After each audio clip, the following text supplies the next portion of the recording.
Hey, I'm going to show you today how I do planning in our homeschool family and what I do for long-term planning for units that we plan to study in the future. Hey, that's me and my family. I'm Molly Joy, and I'm here to share the things that bring us joy today. I am here today to show you a little bit about how I plan for our homeschool. I have a long-term planner and a short-term planner. And I think the video is going to be too long to try and show them both in one video. So I'll explain a little bit about the details as I go, and I'll probably split it into two parts. So I've seen a lot of people asking questions specifically related to planning with layers of learning. And I have kind of developed my own little method here that I thought maybe would be an inspiration to some of you. It is nothing high tech, nothing too fancy, but I'm hoping that it'll work long term for us. Again, disclaimer, we have not been using layers of learning super long, but I did see that there were going to be things that I needed to do to make it go more smoothly for our home.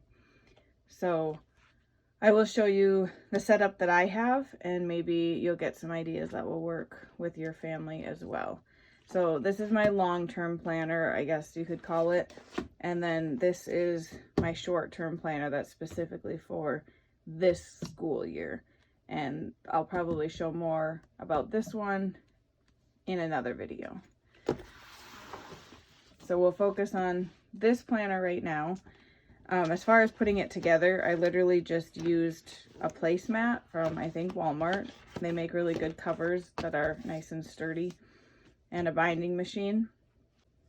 So with this book, I plan out somewhat ahead of time some of the specific projects, books, activities, field trips, things like that, that I don't want to forget about once we reach a certain unit. I've also got some reference pages and different resources in here that will help me with the short-term planning as I plan for each specific unit. I have several sections in here. The first section is the layers of learning section specifically for us. I use it for science, history, and geography. I also have a resources section for each of those subjects, which I'll show you more. I've got a writer's workshop section, and then I've got just a random section with different lists, resources, ideas, and so on. And then in the back, I have another section of resources that we specifically have in our home. So to start out, I will show you how I have this organized. I have the units at a glance in the beginning, and I have copies of this in several places, as you've maybe seen if you've watched some of my previous videos, but I feel like these pages are so helpful, especially when you are working on planning ahead. And then I made an additional copy of these pages, and I cut them apart to make planning pages for each specific unit. And these are long-term plans. So I've got which year it is, and then like I said, I haven't been doing the art. So we have the history, geography, and science, and I just simply cut them apart and taped them into the page before I bound the book. So each unit has its own section. So I've got unit 1, unit 2, and then units 3, 4, 5, and 6. And I have that for the entire curriculum all the way through year 4. And what I do with these pages is if I get a book for our family that I think I really want to remember to do that when we are talking about ancient India. And I feel like we have a lot of resources in our home that I forget about. They get put on a shelf, and later on I'm like, oh, why didn't we use that when we were talking about that topic? So I have the book called The Lost Kingdom, which is taking place in India. And so I want to remember that when we get to that unit, I want to read that book. So I jotted that down next to the history section of unit 6. We have a workbook called Exploring World Geography that I know I can pull resources from for North America. And then we also have a digital nature bundle, and they talk about, or they have some printable pages on the topic of the sky, which I know would fit well with the seasons and climate section of science in Unit 6. So I jotted all three of those things down so I don't remember, or so that I don't forget to use them when we actually get to that unit. And I've done that with a lot of the resources that we have in our home. We have some of the good and the beautiful science units, and I know that within those units there might be a lesson or two that would fit really well with these lessons. So I've kind of tried to figure out what would tie in and how I can use what we already have in our home as resources, especially in the research phase of the layers of learning. Layers of learning is divided into 3 steps, and the first step is reading and researching a certain topic, and the second step is the explore step, where you do experiments and projects, and then the third step is reviewing. And so especially for that research step, instead of going out and buying a lot of things, I can write down right here what I already have and know that, okay, I don't actually need anything else on the solar system, because we have a lot of resources at home for that already.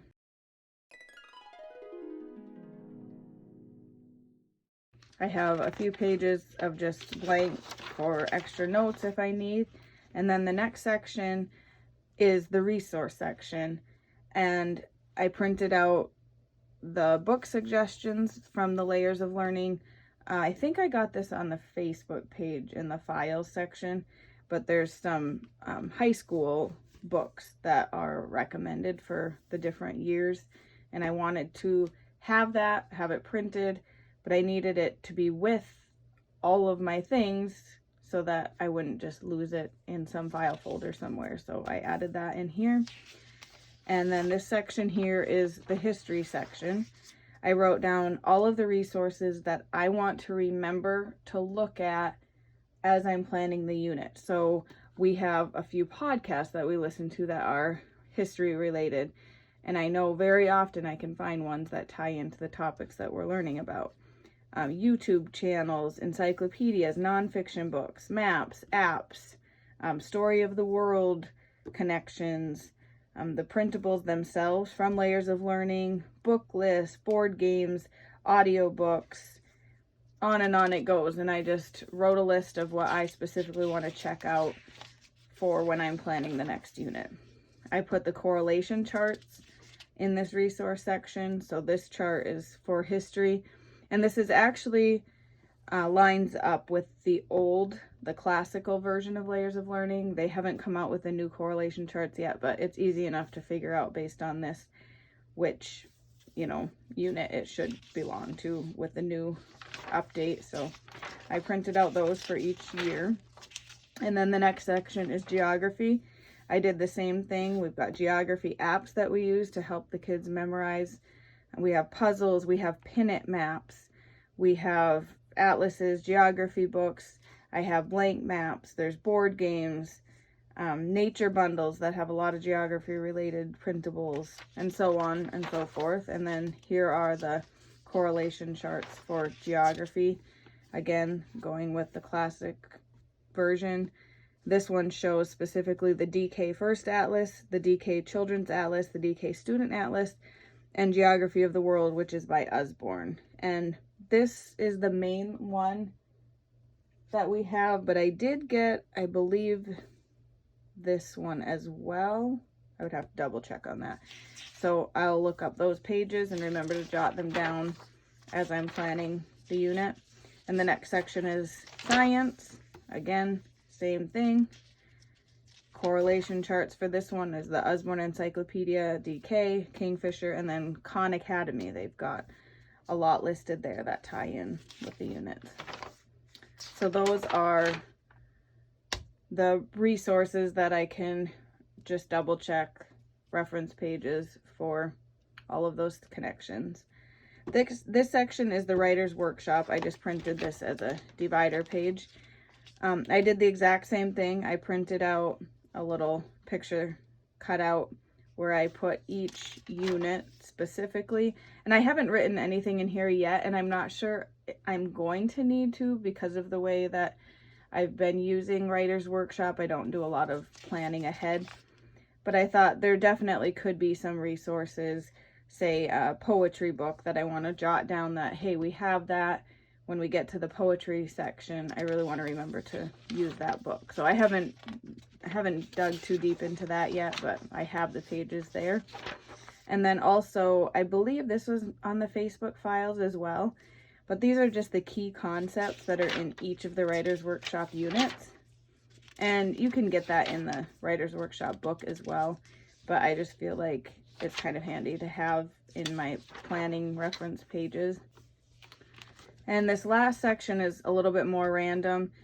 We are doing art, not the layers of learning art. So I've got my art pages here, which isn't much.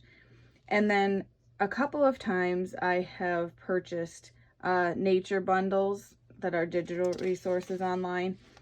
And there's no way that I would even begin to print all of them unless I was actually knew that I was going to use them. So what I did was printed out the table of contents of each one.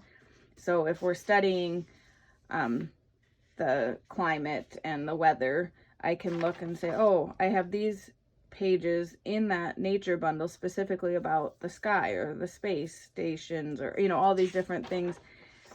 And I've got all of that right here, so I don't have to go into my computer and look through every single folder to see what I have. And then these are just pages that I had gotten a long time ago that are ideas just to help with learning. There's outside ideas. There's hands-on ideas like make a huge abacus with pool noodle pieces, or make word family spinners with plastic Easter eggs. And there's all these different ideas for if kids are needing some different ways to learn or some fun activities to change things up a bit. I also printed out the scope and sequence for the Good and the Beautiful because we have and do utilize the Good and the Beautiful some. And I feel like just having everything kind of in order, this is math, this is language arts, so that I can kind of glance through sometimes and just know that, hey, we maybe should try to look into this topic a little more. I included those just for myself.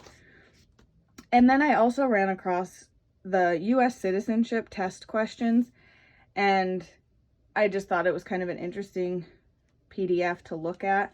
It's not something that really, I don't think, is typically taught to U.S. citizens, which is kind of funny because this is the test that people have to take to become U.S. citizens, yet I would say the majority of the people in this country wouldn't be able to answer a lot of these questions. So I printed it and thought, just as we, you know, go through our educational journey, I would like to touch on a lot of these things so they do have that knowledge and the same skills that we expect everyone else to have. The last section here is kind of just my own note-taking. The first part are curriculum resources by topic. So I have a page for Bible, a page for language arts, a page for math, and I've just jotted down the books, the curriculums, the apps, the games, the units, the different things that we personally own or currently have access to.